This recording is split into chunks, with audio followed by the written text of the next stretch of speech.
with Dr. Bob Thiel, pastor and overseer of the Continuing Church of God. Dr. Thiel, today on this program, I would like to discuss the COVID-19 Omicron variation BA.5 from a scientific point of view and its biblical point of view. Would you begin by discussing the scientific point of view? Well, people are familiar with COVID-19, and now there are different variations of it. And one that's out now is called BA.5 Omicron subvariant. And National Public Radio reported that it's 4 times more resistant to COVID-19 vaccines.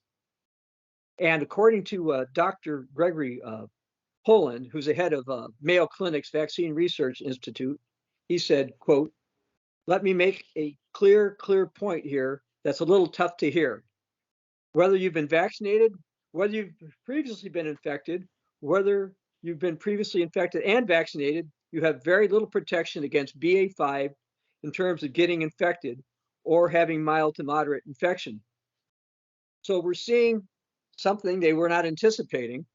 And while they're suggesting that vaccines can be helpful, they're saying, look, don't really count on it. Furthermore, related to some of this type of things, the Washington Post ran something, and in there they said the following: health experts say the spread of the variants highlights the need to immunize populations that remain unprotected because of vaccine apathy or unequal access. More than 12 billion coronavirus shots have been administered worldwide, but in low-income countries, only about 19% of the people have received at least 1 dose, according to our world in data. So we've got a situation where we've got a new variant, doesn't seem to respond well to vaccines. They're still saying, we should be looking at vaccines as probably the primary answer. Okay. There's seems to be some discrepancy between the result of Haitian the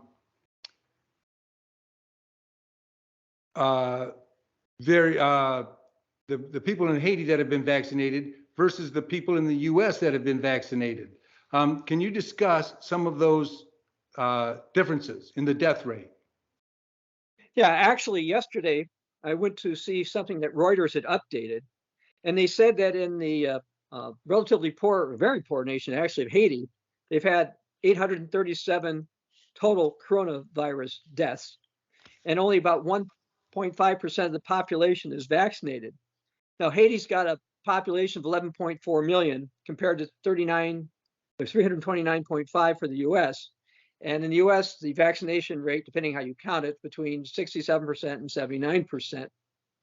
Yet the United States has had 1.02 million reported COVID deaths. Now, of course, in Haiti, maybe they're undercounted. In the United States, maybe they're overcounted. But you're talking about having a COVID death rate in the United States roughly 40 times as much as Haiti. And the reason I bring this up is it's not just vaccinations that people should be looking at. In Haiti, people are a lot less likely to be overweight. They tend to be outside more, which means they're getting some sunlight exposure. I think they probably walk more than others in the United States. They tend to eat more fruits, and probably consuming less junk food. But this is something that's simply not been that widely reported. Well, then, in your opinion, Dr. Thiel, what can people do to help support their immune system? Well, there's a lot of things people can do. But first, let me talk about Ghana for a second. Now, Ghana told its people to exercise and also to take various herbs. And as far as their COVID deaths, Ghana has a population of over 31 million people. They've only had 1,456 COVID deaths. And if you compare that to the United States, the death rate in the United States is actually 66 times higher than it is in Ghana. So as far as what people can do, there are lots of things people could do. I hinted about a couple of them. One is I think people should reduce their consumption of junk food. And sadly, because of lockdowns in different places, this has tended to increase, and various ones actually gained weight during the lockdowns. And being overweight is actually a negative factor in terms of mortality with COVID. Exercise is beneficial. It's good for the immune system, but partially because of some of the lockdowns, gyms were closed and people didn't exercise as much. But it's something that people should look at. Now, because the COVID virus affects the lungs, avoiding smoking is something that people should do. I've seen x-rays of lungs of people who have COVID and who smoke. And so obviously that's something people should try not to do if at all possible, because it's not good for their lungs. It sets them up to have worse issues. You know, the official recommendation of the United States government is that people should consume 2 or more servings of fruit and 3 or more servings of vegetables every day. And that's something that I wish we would see encouraged more, not just the United States, but around the world. And in general, if people would increase their consumption of high vitamin C fruits like citrus and berries, and vegetables such as tomatoes and bell peppers, this would be helpful because vitamin C has been shown to boost the immune system. And interestingly, 11 years ago, it was reported in a scientific journal that zinc was effective against different coronaviruses in the past. And you can actually find that study at the US Centers for Disease Control's website, because it's where I found it. And in addition to food supplements made out of zinc, you can eat foods with zinc like pumpkin seeds. And zinc is helpful for the body to help stop the replication or reproduction, if you will, of various viruses. Some have suggested that nutrients like selenium can be helpful. Eating 1 or 2 Brazil nuts a week, by the way, can be helpful for this because they provide selenium. And there are a lot of controversial things out there. Some people have found that substances like methylene blue or hydroxychloroquine can help improve zinc absorption. Others think they've proven it's not as effective for things like COVID. But again, it's something that I think people should consider anyway. As far as being outside, a lot of people don't realize this, but sunlight, natural sunlight, when it hits your skin, it actually helps convert cholesterol, which Westerners tend to have too much of, into vitamin D. And being low in vitamin D seems to be a negative factor in terms of longevity for COVID. So it's a good thing to get some vitamin D. You know, various herbs can be helpful. And I told you in Ghana, they've been using them. And also in China, they've been using what's called TCM, traditional Chinese medicine, which involves some herbs. In general, I think people for their immune systems should fast. Jesus in Mark 2:20 said his followers would fast, and fasting tends to boost the immune system for those who can do it. There's a lot of other things that are somewhat controversial. You know, blood clots can be a factor. There are substances such as fermented cheese extract called nattokinase that some people find helpful. Personally, to support lung health, whether anything to do with COVID or not, I like bovine lung tissue, which you can get in supplements and whatever. And from a biblical perspective, avoiding unclean meats, I think, is a good idea. You know, a lot of research has tied the emergence of COVID-19 to biblically unclean meats, whether it was done in a lab or whether it was out in the wet market. They've been implicated in various infections. And I think this is one of the reasons why the Bible says not to eat them. And so those are, you know, just a few things that come to mind, I think, that people can do in terms of helping their immune systems. Okay, you kind of touched on my third question, but I'm going to ask it. The New Testament talks about pestilences. And you did touch on some on the answer, but does the Bible offer any other health suggestions? Well, First of all, in Matthew chapter 24, Mark chapter 13, and Luke 21, Jesus warned about pestilences or things such as them that were going to come. Now, in 1 Timothy 4, verse 8, the Apostle Paul wrote that bodily exercise can help people a little bit. And I think that's true, and it's good for your immune system. And interestingly, in 1 Timothy 6:20, the Apostle Paul warned against being persuaded about oppositions falsely called science.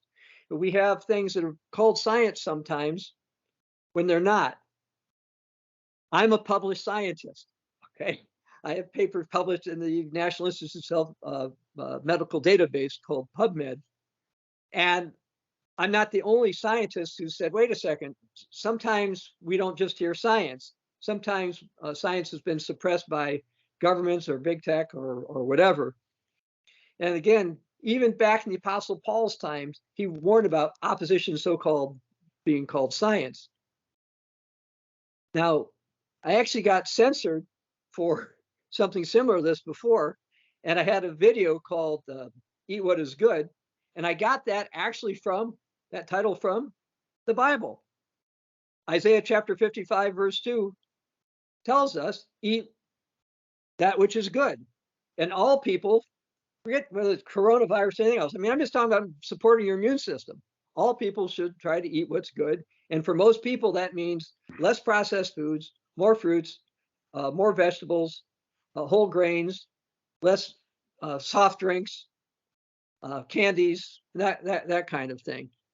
Now, as far as other biblical ramifications, though, one of the things that we've seen with the COVID policies, we've seen people concerned about handling currency themselves. And we know the Bible talks about a time of buying, controlling, selling, and that's going to require a digital electronic currency. So COVID seems like it can be kind of a setup for that. We've also seen various restrictions put in place. And interestingly, in the book of Revelation, in the 6th chapter, there's discussions about wars, false religion, food prices going up. Then it also talks about death by some type of various things, including through pestilences. And why bring that up? COVID-19 is not the ride of the fourth horseman of the apocalypse, but it shows us that when a bad pestilence occurs, certain things can happen. And the Bible actually shows after the start of the ride of the fourth horseman of the apocalypse, the fifth seal will be opened, which is the start of the Great Tribulation. And somewhere between the start of the ride of the fourth horseman and the opening of the fifth seal, a leader is going to rise up in Europe, actually, who's known as the Beast. And in the Old Testament, he's called the King of the North. And he's going to gain power at this time. The Bible also, in Revelation chapter 17, verses 12 through 13, says that Europe is going to reorganize a couple different ways. One, probably having like 10 regions or 10 kings, as it says in the Bible. It says 10 kings who have not yet, don't have a kingdom. And then they're going to give their power and authority over to a leader who the Bible calls the Beast. Now, why would people do that? Well, if you go through the book of Revelation, particularly with the ride of the fourth horseman, there's massive deaths associated with this. Now, I realize many people have died from COVID. And you and I know people who've died of COVID, okay? So I'm not saying people didn't die of COVID, but the amount of deaths coming from the ride of the fourth horseman are so massive that this will persuade people they need to go to a strong leader who the Bible warns about, but the Bible says people are going to turn to. Dr. Thiel, our time for today's broadcast is up. Thank you very much. For more prophetic messages by Dr. Thiel, please visit our website at BibleNewsProphecy.net. This is Steve Dupuie with the Bible News Prophecy Program.